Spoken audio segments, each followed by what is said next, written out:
Hey Rob, what is significant about this date and time in your life? I'm glad you asked, because 4 years ago, pretty much at this time, I was being rushed to the hospital after having a heart attack. It's been 4 years since I had the heart attack. 4 years since it felt like this major force reached its hands into my chest and squeezed everything I had very hard. It wasn't fun. It wasn't fun, but yeah, it's been 4 years. I'm now 61 years old. I was 57 at that time. And in these 4 years, I have learned what I believe was the contributing factors to me having a heart attack. Won't bore you with all the super details, but I will tell you this. Stress. Stress is one of the worst things you can do to your organs. It's not good for you. Your body is in a fight or flight mode all the time. You have your arteries, they constrict and they become brittle and on the inside, on the inner linings, and what happens is there are things that get stuck in those cracks when it becomes brittle, and those things that get stuck in there are not healthy cholesterol. They are not healthy, buoyant, large LDL cholesterol. They are not HDL cholesterol.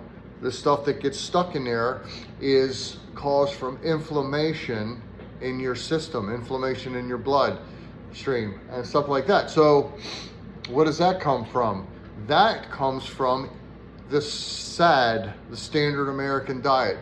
Lots of bread, cakes, pies, sugar, the big coffee drinks with just loaded with sugar, the sodas, the high fructose corn syrup, the pies, the cakes, the pasta, all that stuff contributes to what it does is it damages your LDL cholesterol. It causes the damaged LDL cholesterol. It causes that to get smaller, and that, along with calcium in your system, gets lodged in these cracks in your artery, in the inside of your arteries. So it's not fat from bacon. It's not fat from butter. It is calcium and damaged oxidized LDL cholesterol, I believe, are the two main contributing factors, the main things that get stuck in your arteries. I had the Widowmaker was 100% clogged. It still is. I had to get a bypass, single bypass, a year after my heart attack, and the right side, I don't know what that one's called, they were able to put a stent in there. So I'm doing good. My heart has been healed. Praise God. I give him all the glory for that. And I'm still alive and still kicking and still helping my grandbabies. But yeah, so I changed my diet. I eat a lot of healthy fats. I eat an avocado almost every day. I eat grass-fed beef. I cook my free-range eggs in extra virgin olive oil and 100% grass-fed, grass-finished beef tallow. I make the tallow myself.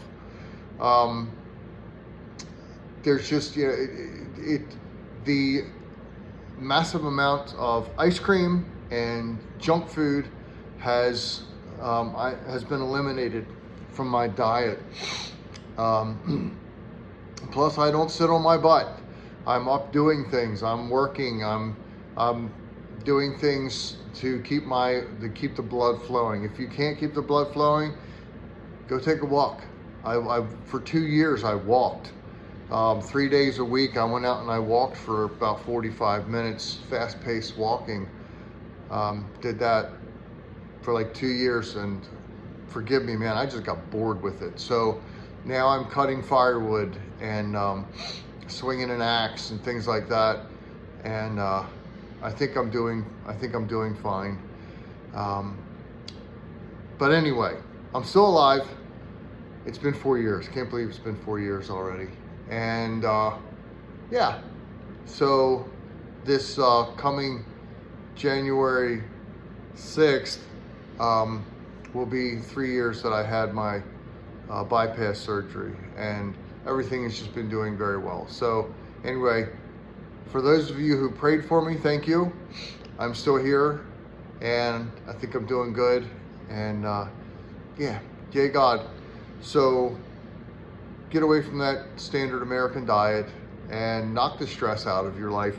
If what you're accomplishing in your life is bringing so much stress on you, then it's not worth it, because by the time you get your little kingdom built up for yourself, you die of a heart attack.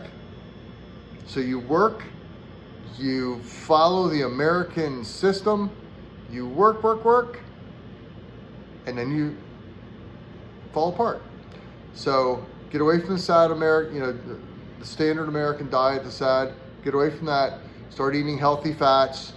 And no, I don't take any drugs. I don't do any drugs.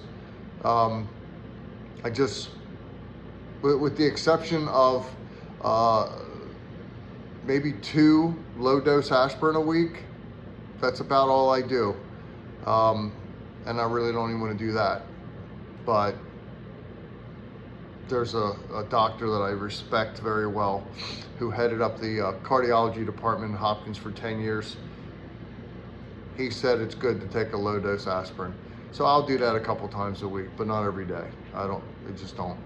But I definitely don't take any of the STAs. I don't do that stuff because they cause inflammation, and inflammation causes your liver to get upset, and type 2 diabetes, and inflammation is actually what causes your cholesterol to become damaged. I'm not a doctor. I am so not a doctor. But I do believe in common sense.